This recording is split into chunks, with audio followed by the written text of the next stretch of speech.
कि अगर कहीं जनता ने अपना वोट बना लिया, कहीं जनता वोट बनाने में कामयाब हो गई, तो हम 30 दिन उसे जेल में डाल के छीन लेंगे। छीनेंगे जरूर। भारतीय जनता पार्टी बहुत शातिर लोगों की पार्टी है।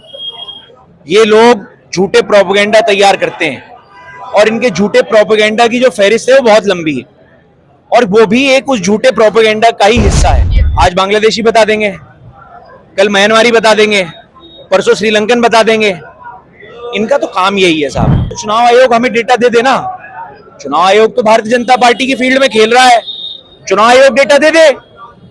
अगर चुनाव आयोग वाकई अपने आप को बिल्कुल साफ सुथरा समझता है। नमस्कार, आप देख रहे हैं राजनीतिक मंच न्यूज़ में संदीप प्रजापति। वोट चोर गद्दी छोड़ का नारा जो है अब पूरे देश के अंदर गूंज रहा है और राहुल गांधी जो है तमाम जो है अलग अलग उसमें प्रदेशों में रैलियां कर रहे हैं। उसी पर बातचीत करने के लिए शान मसूद मौजूद है। आपने भी 24 तारीख की रैली का आगाज कर दिया है, क्या कुछ पूरा तैयारी यही है साहब कि सहारनपुर से हम लोग एक बहुत बड़ा मैसेज देश के लोकतंत्र को, देश की जमहूरियत को बचाने का देंगे 24 तारीख को। और जिस तरह से राहुल जी बिहार के अंदर यात्रा निकाल रहे हैं, भारतीय जनता पार्टी के लोगों ने जिस तरह से वोट को चोरी करने का काम करा है, हिंदुस्तान के प्रत्येक नागरिक के सम्मान को, उनके अधिकार को बचाने के लिए सहारनपुर का एक एक जागरूक व्यक्ति 24 तारीख को प्रोग्राम के अंदर शिरकत कर कर सहारनपुर से पूरे देश में आवाज बुझाने का काम करेंगे। अभी जो है एक महिला का जो राहुल गांधी के साथ वीडियो वायरल हुआ था, जिसमें महिला कह रही थी मेरा वोट काट दिया है। फिर उसके बाद में महिला ने जवाब दिया कि मेरे से तो जबरदस्ती बुलाया गया कांग्रेस वालों ने। देखिए, भारतीय जनता पार्टी बहुत शातिर लोगों की पार्टी है। ये लोग झूठे प्रोपेगेंडा तैयार करते हैं और इनके झूठे प्रोपेगेंडा की जो फहरिस्त है वो बहुत लंबी है, और वो भी एक उस झूठे प्रोपेगेंडा का ही हिस्सा है। राहुल जी ने प्रेस कॉन्फ्रेंस के अंदर कोई हवाई बात नहीं करी। प्रेस कॉन्फ्रेंस के अंदर बाकायदा सबूत के साथ ये बताया कि कहां कहां वोट के साथ क्या क्या हो रहा है। और धरातल पर हम भी जानते हैं कि जिस दिन वोटिंग हो रही होती है, लोगों के वोट वाकई कटते हैं। आप शहर के, गांव के किसी भी इलाके में जाकर पता कर लीजिएगा कि वोटर लिस्ट में नाम था, जिस दिन वोटिंग आई पर्ची नहीं आई, जिस दिन वोटिंग हुई जो पर्चा वहां पर है उसमें नाम नहीं आया। ये वाकई सत्य है। चुनाव आयोग ने भी प्रेस कॉन्फ्रेंस की थी, उसके अंदर कहा था कि राहुल गांधी जो है देश की जनता को भ्रमित कर रहे हैं और जो राहुल गांधी को देश की जनता से माफी मांगनी पड़ेगी। तो चुनाव आयोग हमें डेटा दे देना। चुनाव आयोग तो भारतीय जनता पार्टी की फील्ड में खेल रहा है। चुनाव आयोग डेटा दे दे। अगर चुनाव आयोग वाकई अपने आप को बिल्कुल साफ सुथरा समझता है तो चुनाव आयोग आए डेटा।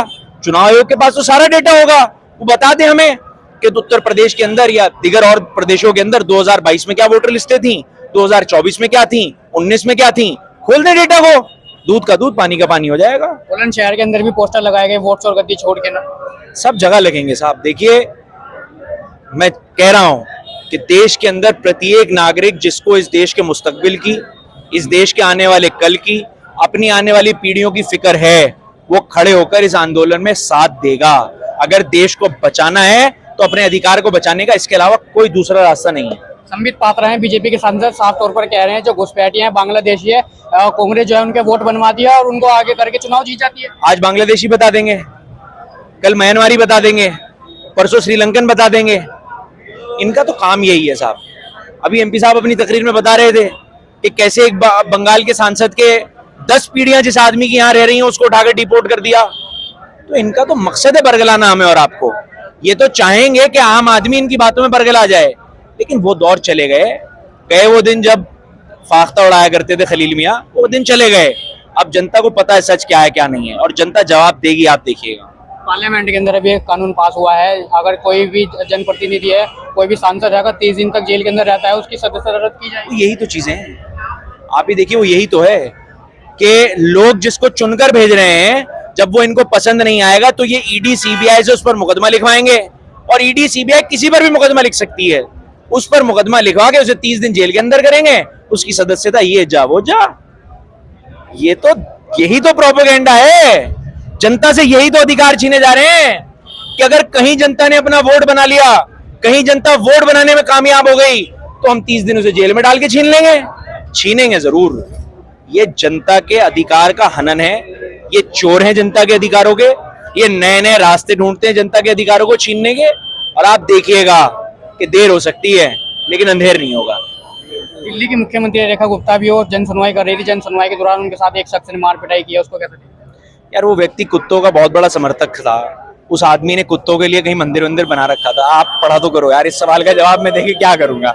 उसको उसको तकलीफ थी, उसने उठ के उनके थप्पड़ मार दिया, गलत है, नहीं करना चाहिए था। इस तरह की चीजें नहीं होनी चाहिए किसी भी पार्टी के किसी भी पब्लिक रिप्रेजेंटेटिव के साथ।